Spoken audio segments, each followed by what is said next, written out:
നമ്മളൊക്കെ കടയിൽ പോയി ഫ്രൂട്ട്സ് വാങ്ങുമ്പോൾ ആദ്യം ശ്രദ്ധിക്കുന്നത് കാണാൻ നല്ല ഭംഗിയുള്ള തിളങ്ങുന്ന ഒരു പാട് പോലും ഇല്ലാത്ത പെർഫെക്റ്റ് ഫ്രൂട്ട്സ് ആണോ എന്നല്ലേ. അങ്ങനെ പെർഫെക്റ്റ് ആയി കാണുന്ന എല്ലാ ഫ്രൂട്ട്സും ഗുണമുള്ളതാവണമെന്നില്ല. പലപ്പോഴും അതിന്റെ പിന്നിൽ ആർട്ടിഫിഷ്യൽ ആയിട്ടുള്ള കോട്ടിങ്ങോ അല്ലെങ്കിൽ അൺനാച്ചുറൽ ആയിട്ടുള്ള എന്തെങ്കിലും കാര്യങ്ങളായിരിക്കും ഉണ്ടാവുക.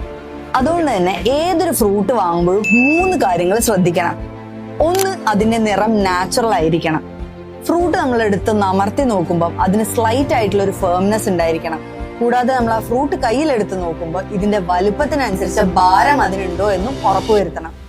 ഭാരം കൂടുതലുള്ള ഫ്രൂട്ട്സിൽ സാധാരണയായി വാട്ടർ കണ്ടന്റും ഫ്രഷ്നെസ്സും കൂടുതലായിരിക്കും. അപ്പൊ ഇനി ഓരോ ഫ്രൂട്ട്സ് വാങ്ങാൻ പോകുമ്പോഴും എന്തൊക്കെ കാര്യങ്ങളാണ് ശ്രദ്ധിക്കേണ്ടതെന്ന് നോക്കിയാലോ.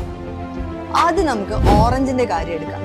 ഓറഞ്ച് വാങ്ങുമ്പോൾ അതിന്റെ അടിഭാഗത്തെ വട്ടം വലുതാണോ എന്ന് ശ്രദ്ധിക്കുക. ആ വട്ടം വലുതാണെങ്കിൽ അതിൽ നീരും മധുരവും കൂടുതലായിരിക്കും. അതുപോലെ കയ്യിലെടുക്കുമ്പോൾ നല്ല ഭാരം തോന്നുന്ന ഓറഞ്ചുകൾ തിരഞ്ഞെടുക്കാൻ പ്രത്യേകം ശ്രദ്ധിക്കണം.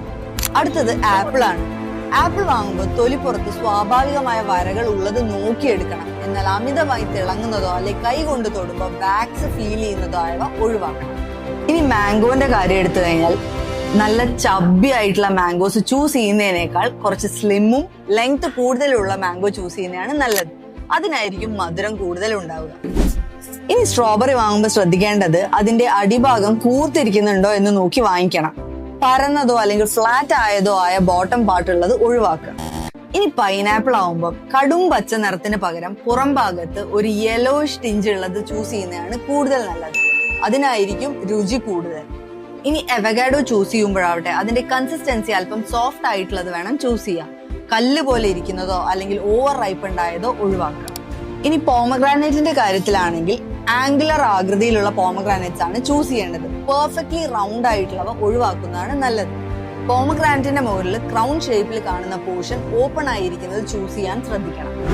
ഇനി തണ്ണിമത്തം വാങ്ങുമ്പോൾ അതിന്റെ അടിയിലെ പാട് ചെറിയതാണെന്നും ക്രീമി യെല്ലോ കളർ ആണെന്നുള്ളത് ശ്രദ്ധിക്കുക. ഇങ്ങനെയുള്ളത് വാങ്ങിക്കഴിഞ്ഞാൽ അത് കൃത്യമായി പഴുത്തതാണെന്നും മധുരം ഉള്ളതാണെന്നും ഉള്ളതിന്റെ സൂചനയാണ്. അതുകൊണ്ട് വെറുതെ പുറത്തെ ഭംഗി മാത്രം നോക്കി ഫ്രൂട്ട്സ് വാങ്ങിക്കരുത്. പകരം ഗുണം നോക്കിയും നിങ്ങളുടെ ആവശ്യം എന്താണെന്ന് നോക്കി മാത്രം തിരഞ്ഞെടുക്കുക. അടുത്ത തവണ കടയിൽ പോകുമ്പോൾ ഞാൻ ഈ പറഞ്ഞ ടിപ്സ് ഒക്കെ ഒന്ന് ഓർത്തു വെച്ചോളൂ.